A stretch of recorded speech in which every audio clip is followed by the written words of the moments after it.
эмне себептен ошол Кытайды ушундай балей каптап кетти? Каерде мечит көрүнбөсүн, ошол жердеги мечиттердин баарын атайын крандарды чакыртып келип, крандар менен талкалап таш талканын чыгарышкан.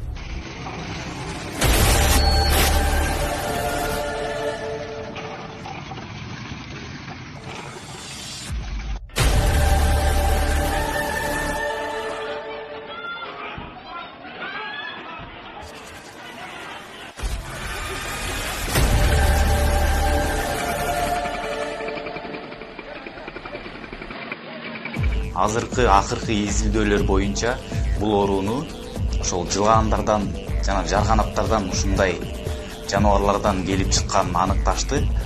Биз ойлодук, бул жөн эле бир ушундай бизнес политика болуш керек деп ойлодук. Себеби дегенде баягы ушундай дагы бир жашыруун политика бар. Биринчи А дегенде оорусун чыгарышат дагы. Андан кийин ошол ооруга дары-дармектерди чыгарып сатышып бизнес кылышат.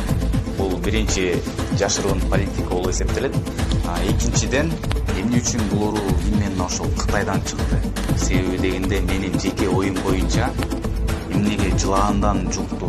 Анткени дегенде өзүңөр жакшы билгендей, Кытай өлкөсүндөгү көпчүлүк адамдардын баарысы, мисалы үчүн, жылаандарды жылаандан башка курт кумурскалардын бүттүгүн эмнени болбосун баарысын калтырбай жешет.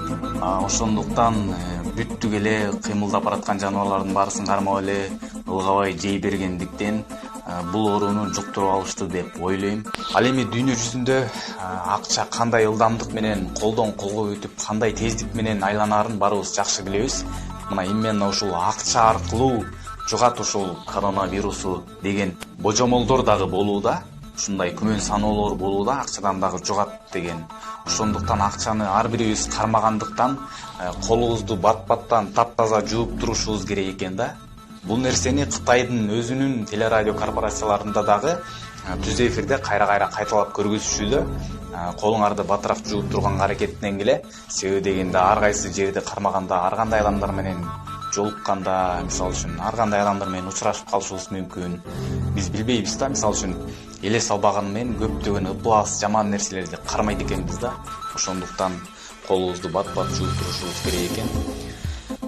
Мындай мен өзүмчө жеке ой жүгүртүп көрө турган болсом, мисалы үчүн, баягы арам болгон, тыюу салынган нерселерди жей турган болсок, биз ден соолугубузга зыян тартып алышыбыз мүмкүн экен да. Жаман нерселерди жуктуруп алышыбыз мүмкүн экен. Деги эле өзүбүздүн ден соолугубузга зыян экен да бул нерселер. Аллах Таала атайын ушул ден соолуктуу болсун, ошол үчүн тыюу салат экен да. Ошол үчүн арам кылып, ошон үчүн күнөө кылат экен да ал нерсеничи. Күнөө деген бул зыян деген нерсе экен да. Карап отурсак, ислам дининин кармана турган болсок, мисалы үчүн намаз окуй турган болсок, биз көптөгөн деги эле азыркы Кытайдан тараган эмес.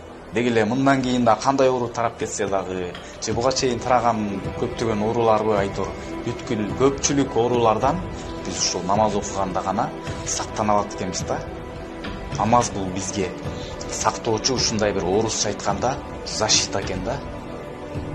Себеби дегенде биз намаз окуганда эң биринчиден Аллах Таалага берилип, Аллах Таалага ибадат гана кылбастан, биздин бүткүл дене мүчөбүз, намаз учурундагы кыймыл аракетибиз биринчиден ден соолукка пайда экен. Экинчиден ушул намазды окуur алдында биз колубузду жуат экенбиз да. Колубузду, бетибизди, мурдубузду чайкап, кулактын түптөрүнө чейин даараттагы ар бир кыймыл аракеттердин баарысы бекеринен эмес экен да. Бир күндө ошентип 5 жолу баардык жерибизди тазалап тура турган болсок, бизге бир дагы вирус жолой албайт экен да. Ал эми даарат учурунда болсо, биз денебиздин бүткүл мүчөлөрүбүздү толугу менен жуугандыктан бизге эч кандай оору сыркоо деген жолой албайт экен да. Ошондуктан мен оюм боюнча ушул ислам дини көп карап отурсаң өзүбүзгө адамзаты бактылуу болуш үчүн Аллах Таала бекеринен ушундай намазды парз кылбапты. Аллах Таала бекеринен Куранда